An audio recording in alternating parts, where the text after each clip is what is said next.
What's up, guys? Welcome to my channel, the Pedagogue's Face channel, and I'm your YouTuber, teacher, Maricel. Today, I'm going to share you one of the dishes that has a sentimental value sa akin because this is my family's favorite. Binabalik-balikan ko ang aking mga nakaraan kapag nakikita ko ang pagkain ito. Today, I'm going to share you the favorite of my tatay. Alright, ito po ang Valenciana ni Pepe.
Alright, so ito po ang ating mga ingredients. Ayan, ipapakita ko po sa inyo ngayon ang secret ni tatay kung bakit naging sobrang masarap ang kanyang Valenciana. So, guys, tara na, umpisa na natin. Ito rin yung mga paboritong pagkain ng mga Ilonggo. Ayan, yanda, maluto kita sa paborito nato nga Valenciana. Manamit ini. Okay, umpisahan natin sa glutinous rice. Okay, nahugasan na po natin ang glutinous rice na ito. And then, we are going to put it here on our pan para po isasaing natin. Ayan. Tapos, ang sekreto kasi namin dito, ng aming family, sa pagluto ng Valenciana is that we are adding the coconut milk. Ito po yung magsisilbing sabaw natin. Pero bago po yan, ayan, ihahalo natin yan dito. Okay, sa ating rice, sa pagluto nito. Tapos para po magkaroon ng kulay, nilalagyan po natin yan ng astuete. So bago natin iluluto yan, ihahalo natin maigi. Ayan. Ayan, so makikita nyo po, mayroon na pong kulay ang ating rice. Ayan, tapos dahil masyadong marami ang ating glutinous rice, we are going to add some water. Ayan, tapos ihahalo-halo lang po natin yan. And then, isasaing po natin. Alright? Ayan. Wait. Ayan, okay na po ito. Isasaing na natin. So guys, while we are waiting for this glutinous rice to be cooked, ihanda naman natin ang mga sahog. Okay, so we have here a pan, and of course we are going to start. We will just saute first the onions and then garlic, of course in oil. Ayan. So iinitin lang natin yan. Okay, so hindi ako mahilig sa oil kasi masama sa health yun. Kaya kukunting oil lang yung ginagamit natin. And then we're going to add onions. Pag nakita niyo malinaw na yung color ng onion, pwede na natin ilagay ang garlic.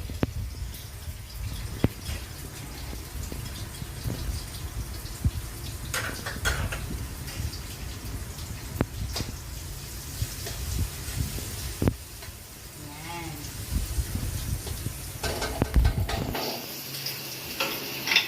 Kapag cook na sila, ang una nating ilalagay ay ang pork. Kasi yung pork, medyo matagal siyang maluto. So, it needs a lot more time para maluto siya. So, yan ang una nating ilalagay sa mga sahog. Okay, ang Valenciana kasi, marami siyang sahog, kaya napakasarap niyang kainin.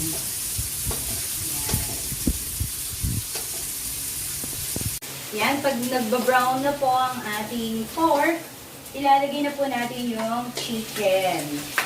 Ayan, naku, napakasarap na neto. Okay. Hahayan lang natin itong maluto.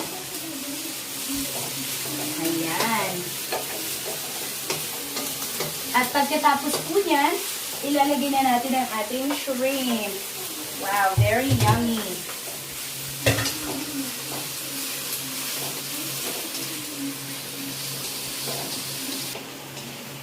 Tapos lalagyan po natin ito ng fish sauce. Kasi yung fish sauce, masarap talaga to. Nagpapalinam-nam siya ng pagkain. Pero konti lang.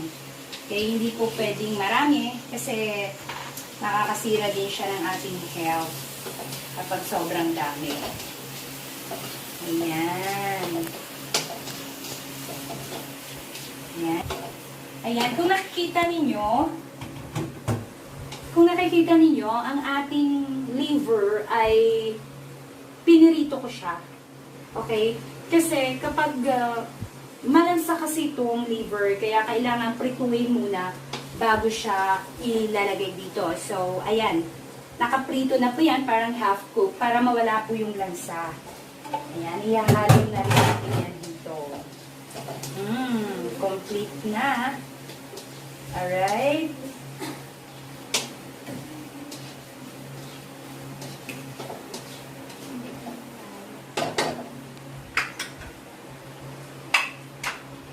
Okay, susunod po na ilalagay ay carrots.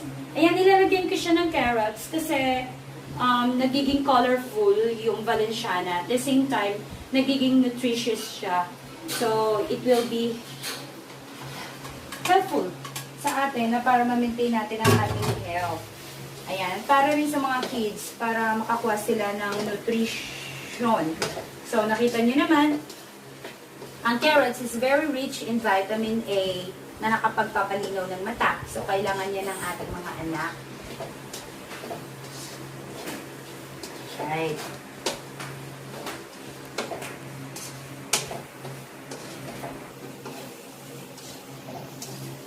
Kaya yan po natin itong maluto. And next po, ang ginagawa ko, meron po akong Knorr cubes.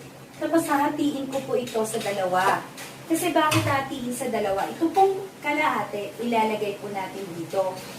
Ayan. Sa karne para maging masarap. At ang kalahati naman po ay ilalagay natin dito sa kumukulo na siya. So, ilalagay lang po natin yung Knorr cubes dito. Ihahalo natin siya. Ayan. Hanggang sa matunaw yung Knorr cubes. Ayan.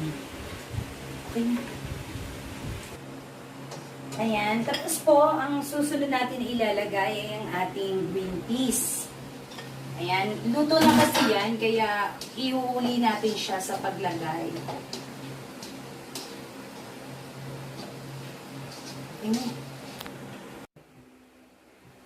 Ang bango nito. Very yummy. Kasi naluto po siya sa gata, at saka sa sarap-sarap. Ayan, kung nakikita nyo, luto na ang ating mga sahog at ang ating rice. Okay, so ngayon, ilalagay na po natin ang ating raisins. Ayan. Konti lang na raisins ang ilalagay ko kasi hindi yan masyado bet ng aking mga anak.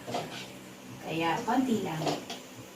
Ayan. Kasi ang raisins, siya po yung nagbibigay ng medyo matamis-tamis na lasa for the Valenciana. Kaya, at ang last po natin na ilalagay na gulay ay ang red bell pepper kasi po ito po ay madaling maluto. Ayan. Ang red bell pepper, isa po siyang spices, sa mga spices dito na ilalagay na talaga namang napakasarap at nagpapasarap. At hindi lang yan, nagbibigay pa siya ng magandang kulay para sa ating Valenciana. At eto, ilalagay po natin ito kasi ito, naprito na ito. So, ito yung pinaka-last. Yan. Hindi ko nilalagay yan doon sa, kasi umiiba yung kanyang texture. Kapag finry mo siya, talagang napakatingkad ng kulay. So, ngayon, ang gagawin po natin, dahil luto na ang ating mga sahog, at luto na rin ang ating glutinous rice, ang gagawin natin, kukuhanin natin ito dito, at ihahalo natin siya. Ayan, napakaganda ng lutuan ko dahil ito ay binili ng aking hubby para sa akin. Noong Christmas. Ayan, regalo niya po ito sa akin. Ayan, so nagagamit ko na silang lahat. Alright? Napakabigat. Ayan, ang sarap-sarap nito. Ayan, ihahalo lang po natin. Yan, ang ganda ng color. Meron po siyang yellow, may red, at saka orange. Ayan. Sobrang sarap nito, and I know that your family will gonna love you, especially your hubby. Ayan, kasi ang sabi po nila, the way to man's heart ay talaga namang through his stomach. Kaya kailangan pakainin ng masarap na pagkain ng ating mga anak at ang ating asawa. Ayan, so luto na po ang ating Valenciana. Kainin. At nilalagyan po natin yan ng, para mamaya sa plating, ilalagay po natin ang hard-boiled egg. Ayan, diba? Napakasarap. So now, tapos na po ang ating Valenciana. Look what I did. Ito po kasi yung ating hard-boiled egg. Nilalagay po natin yan sa taas para po sa ating plating. Ayan, para po it will look so yummy. Alright, ito na ngayon ang aking taga-test kung gaano kasarap ang niluto ni Mommy. Of course, nandito po si Shuairi para po mag-taste ng ating Valenciana. You taste it. I need to taste more. A little bit hot, but it's so good, Mommy. I want to cook more for this. I didn't even swallow it because it's yummy. Okay, is it yummy? Mm-hmm. How about you, Sylvia? Do you want to taste it? Later. Alright. Okay, so Sylvian can't hardly wait to taste my yummy Valenciana. So, sa mga ilonggo da, makaon na ta kay manamit ang aton nga Valenciana. Thank you guys for watching. Please like, share, and subscribe. See you next time. Bye!